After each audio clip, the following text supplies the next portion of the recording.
Assalamualaikum warahmatullahi wabarakatuh. Assalamualaikum. Buya, perkenalkan, saya adalah seorang dokter muda. Seringkali saya menemukan bukti bahwa Islam adalah agama yang logis, dan sehingga banyak sekarang berbondong-bondong penganut agama non-Islam masuk Islam. Yang masih menjadi pertanyaan terbesar saya adalah bagaimana Allah diciptakan, sedangkan dalam surat Al-Ikhlas ayat 3 dinyatakan dia tidak beranak dan tidak pula diperanakan. Secara logika bagaimana dapat terjadi? Terima kasih Buya, semoga jawaban Buya membuat kami menjadi beriman dan bertambah Buya. Terima kasih. Wassalamualaikum warahmatullahi wabarakatuh. Waalaikumsalam warahmatullahi wabarakatuh. Baik, ketahuilah budaya untuk mengakal-akalkan agama adalah budaya yang membahayakan. Agama tidak bertentangan dengan akal, akan tapi tidak semua dalam agama akalmu bisa faham. Kita harus ngerti itu. Dan ketahuilah bahwasanya kajian ilmiah punya fungsi untuk mendukung keimanan, tapi jangan kau bangun keimananmu dengan kajian ilmiah, engkau akan tersesat. Keimanan adalah sesuatu yang sudah jelas. Sekarang ada orang tergiur dengan penemuan. Jadi kalau bicara keimanan selalu dengan penemuan, kajian ilmiah tentang medis, tentang ini. Jadi membangun imannya dengan penemuan ilmiah, bukan iman tidak dibangun dengan kajian ilmiah. Tapi ingat, kajian ilmiah jika itu benar akan mengukuhkan keimanan. Tapi tidak boleh membangun keimanan dengan kajian ilmiah, dengan penemuan-penemuan itu. Kadang penemuan itu salah. Apakah nanti setelah itu iman yang disalahkan? Penemuannya yang salah. Oh, kita ini gampang percaya dengan cerita-cerita.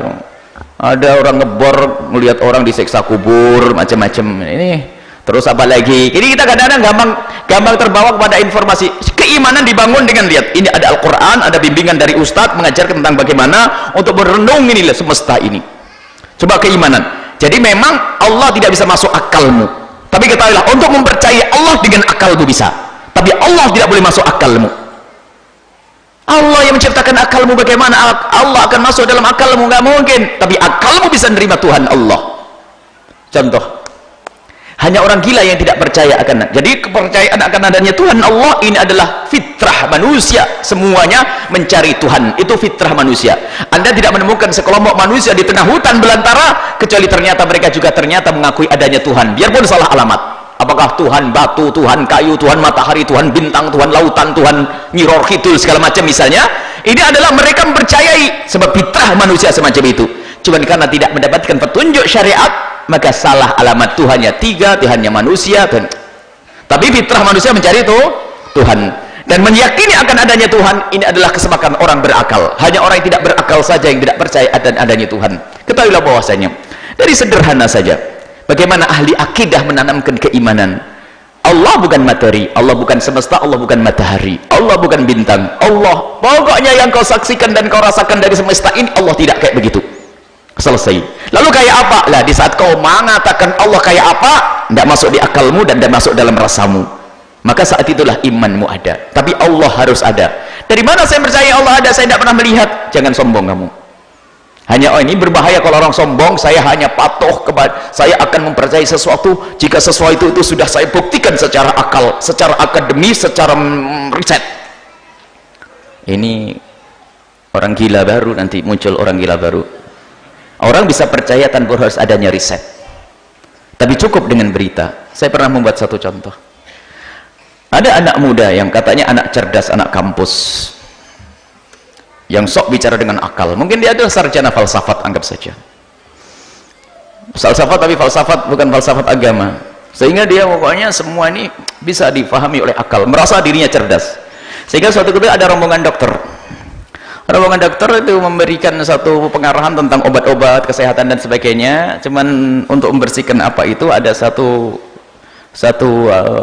gelas, satu botol itu putih kayak air kemasan, cuma dikasih tahu, "Woi anak-anak, ini jangan kamu minum loh ya, awas loh ya, ini air keras ini, kalau kamu minum nanti ususmu brodol, putus nanti." Kasih tahu. Ada mahasiswa yang katanya paling cerdas, "Sorry dokter, mohon maaf, saya tidak akan bisa percaya kecuali semuanya sudah saya coba." Nah, ayo coba. Masa percaya saja harus nyoba? Yang lain selamat, dia tok yang gila tadi. Ya sudah, silakan riset, lakukan uji coba, minum dulu, baru kalau setelah mati keper-keper kau ngomong, percaya. Nggak perlu mempercayai bahasanya air keras ini bahaya, harus dicoba. Cukup yang ngomong seorang dokter, orang bisa selesai. Kenapa harus nyoba? Gila dia akhirnya. Makanya kadang-kadang orang mengandalkan akalnya malah terjerumus. Saya tidak akan percaya Allah, saya tidak melihat Allah, gimana saya percaya Allah? Ente sangat mempercayai sesuatu yang tidak ente lihat kok. Ada suatu ketika dialognya orang yang sok cerdas, dasar kamu ini tidak percaya kecuali yang bisa dilihat, saya indera dengan mata kita, saya ini, dasar kamu ini gila, tidak punya otak sehingga tidak punya iman. Siapa bilang saya gila tidak punya otak? Loh, kamu percaya punya akal? Bingung dia mau ngomong iya, nanti ditanya akalmu di mana, nanti coba apa warnanya kan. Dia percaya kalau kau punya akal. Bahkan banyak hal yang kita ibu tidak harus dengan indera kita. Ada sesuatu yang kita rasakan tapi tidak dengan indera kita. Begitulah Allah berikan tahu kepada kita. Contoh, kita hanya selama ini tahu indera yang 5 kan, apa? Indera rasa, indera ini dan sebagainya. Akan tapi pernahkah seorang ibu tiba-tiba waktu anaknya lagi mondok, tiba-tiba ingat anaknya kangen, pengen ketemu? Kangen dengan indera yang keberapa itu? Sekarang ini sudah terlambat ngajinya, Buya kepanjangan. Anda sudah kerucuk-kerucuk perutnya, lapar. Ayo, dari indera mana itu? Lapar, apakah dari indera kulit? Pokoknya saya lapar. Enggak lapar, enggak percaya. Ini urusan ini. Banyak kita itu tidak dengan indera ini. Orang kalau hanya mengandalkan akalnya malah berbahaya. Sekarang bagaimana kita percaya akan adanya Tuhan Allah? Allah ada dan yang menciptakan semesta. Untuk mengetahui akan adanya Allah, kita tidak perlu harus melihat. Sebab kita bisa sangat mempercayai sesuatu tanpa harus kita lihat. Ini kajian ilmiah. Agar akal bisa nerima tanpa harus Allah masuk di akal kita. Contoh, saya lihat ini adalah laptop atau tablet ini. Siapa yang percaya bahwasanya tablet ini nggak ada yang buat? Pasti gila dia. Ini ada yang membuat? Dari mana ente tahu yang membuat? Ente tahu yang buat? Ada. Siapa yang buat? Manusia apa dan sebagainya. Anda tidak pernah tahu yang membuat, tapi Anda yakin pasti ada yang membuat. Begitulah, karena ada bukti. Inilah adalah dialog ringannya seorang badui, seorang pegunungan. Waktu ditanya, apakah kau percaya akan adanya Allah? Ya gimana saya tidak percaya adanya Tuhan Allah Sang Pencipta? Dari mana kamu tahu? Kalau ada kaki melangkah, bekas kaki, tadi ada orang. Kalau ada kotoran onta, berarti ada onta. Masa ada semesta kayak begini kok nggak ada yang menciptakan? Pasti orang itu gila loh. Jadi semua semesta ini berangkat dari sesuatu yang kecil. Ini ada yang menciptakannya. Kalau meja ada yang menciptakannya, gedung ada yang membuat. Baik, setelah gedung adalah bumi. Semuanya. Jadi setelah lebar bumi semesta langit. Dan alhamdulillah itu, biarpun ada orang ngaku Tuhan kayak Fir'aun, itu sebenarnya kita tetap mudah mengimani. Fir'aun itu waktu mengaku Tuhan pun tidak pernah berani berkata kalau matahari itu aku yang menciptakannya. Tidak pernah. Ayo, siapa yang menciptakan matahari? Profesor siapa? Thomas Alva Edison? Bukan. Siapa yang menciptakan matahari? Tidak ada. Lalu siapa yang menciptakan?